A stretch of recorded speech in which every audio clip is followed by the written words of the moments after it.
जय माँ चांदनी माँ, जय बाबा शिव बाबा, भारत माता की जय। आज माता पिता दिवस বা ন্যাশনাল পেরেন্টস ডে ছিল। পেরেন্টস ডে তো রেগুলারই, কিন্তু দাঁত থাকতে দাঁতের মর্ম বোঝা যায় না। যখন বাবা মায়েরা বকেন একটা বয়সে, তখন শুনতে ইচ্ছা করে না তাদের কথা। মনে হয় যেন প্রাইভেসিতে বাধা দিচ্ছেন, কিন্তু যখন তারা না থাকেন তখন হাড়ে হাড়ে তাদের অনুপস্থিতিটা বোঝা যায়। আজ ওয়ার্ল্ড পেরেন্টস ডেতে, ন্যাশনাল পেরেন্টস ডেতে আমি একটা গল্প বলবো। গল্পটা আমি ডক্টর অনুপ গোস্বামীর কাছ থেকে শুনেছি, যিনি খুব বড় সাংবাদিক এবং রিসার্চ করেছেন বিবেকানন্দজির ওপরে। আমাদের কমন যে থিঙ্কিং সেটা বিবেকানন্দজির সঙ্গে জুড়ে আছে। তা উনি কিছু ডেলিভারি বয়দেরকে নিয়ে শিক্ষা দেন, বিবেকানন্দের বাণী প্রচার করেন আর শিক্ষা দেন যাতে তাদের মানে ফোকাসটা, এবং তারা যেন কোনো কিছুতে ভয় না পায়। কারণ তাদেরকে কাজের সময় তাদেরকে বিভিন্নভাবে লোকেরা হেনস্থা করে, অপমান করে। সেই জন্যে তিনি ওনাদেরকে নিয়ে একটা সভা সমিতির মতো করেন, যাতে তাদের মনের জোরটা না কমে যায়। তা এই গল্পটা ওনাকে বলেছিলেন একজন ডেলিভারি বয়, যে একদিন বেশ বৃষ্টি পড়ছিল, একজন ভদ্রমহিলা বাড়িতে একা, উনি একটু খিচুড়ি জোম্যাটোতে অর্ডার করেছিলেন, খিচুড়ি আর সঙ্গে একটু চাটনি ছিল। ছেলেটি এলো, এক বৃদ্ধা দরজা খুললেন, দরজা খুলে প্যাকেটটা নিলেন, নিয়ে বললেন, বাবা একটু বসো, ততক্ষণে আমি খেয়ে নিই। ছেলেটির বাড়ি যাওয়ার তাড়া আছে, নেক্সট জায়গায় জিনিস পৌঁছানোর আছে, তা সত্ত্বেও কেমন যেন মায়া হলো।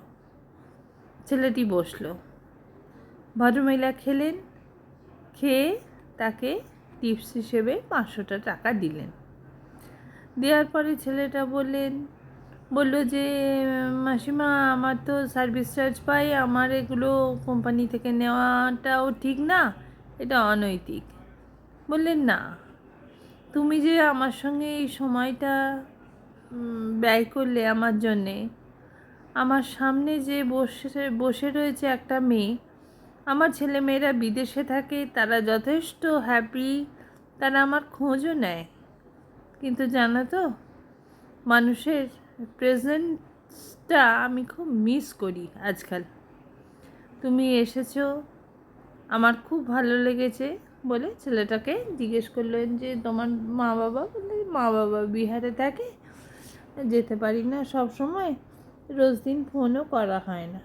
তখন ভদ্রমহিলা বারবার করে তাকে বললেন যে, বাবা মায়ের খোঁজটা রোজ দিন নিও। তখন ছেলেটা টাকাটা নিয়ে চলে গেছে। এরকমভাবে আবার 1-1.5 মাস বাদে সেই বাড়িটার থেকে আবার একটা মানে ডেলিভারি অর্ডার এসছে সেই বাড়িটার থেকে। ডেলিভারি বয়টা গেছে, দরজা খুলেছেন একজন অন্য ভদ্রমহিলা। তখন ভদ্রমহিলাকে সে দিয়ে বলল, মাসিমা কেমন আছেন? তখন সেই ভদ্রমহিলা বলছেন, মাসিমা তো আর নেই। বলছেন, মাসিমা নেই, কিন্তু মাসিমা আমাকে বলে গেছিলেন প্রত্যেক মাসে একবার করে আমি যেন এই অর্ডারের আপনাদের দোকান থেকে অর্ডারটা আনাই এবং ওখানে মেনশন করে দিই আপনার নাম, কারণ উনি বলেছিলেন যে প্রত্যেক মাসে টিপস হিসেবে আপনাকে কিছু টাকা দিতে, যাতে আপনি যেটা আপনার বাড়িতে ফোন কল করতেও সাহায্য করবে। ছেলেটা খানিকক্ষণ দাঁড়িয়ে থেকে দিয়ে চলে এসছে। তখন সে বলছে যে বাবা মায়েরা ছেলে মেয়েদেররা বিদেশে থাকে, খুব খুশি, কিন্তু এই যে বাবা মা এত একাকিত্ব সে নিজের চোখে দেখেছে, যার জন্যে সে এখন প্রত্যেক দিন বাবা মাকে ফোন করে, যখন সময় পায় তখন সে যায় বাবা মায়ের কাছে। বাবা মায়ের ঋণ কোনো দিন শোধ করা যায় না, সেটা সবাই জানেন, কিন্তু আমরা অনেক সময় সেই রিলেশনটাকে না টেকেন ফর গ্র্যান্টেড করে নিই। আচ্ছা মা তো করবেই, মা তো বলবেই, আর পছন্দ না হলে বকাবকিও করি, আমরা সবাই মনে হয় তাই। তো বিশেষ করে আমার মায়ের মতন যারা ছিলেন তারা তো আর কি বলবো, মাকে কিছু বললেও মা কিচ্ছু বলতেন না, আবার পরে এসে আদর করতেন, গল্প করতেন। মাকে খুব মিস করি, বাবাকে মিস করি। আপনাদের যারা বাবা মা আছেন তাদের সঙ্গে আনন্দ করে কাটান, তাদেরকে ভালোবাসুন, খুব আনন্দে কাটান, আর ওনারাও যাতে আনন্দে থাকে তার চেষ্টা করুন। নমস্কার।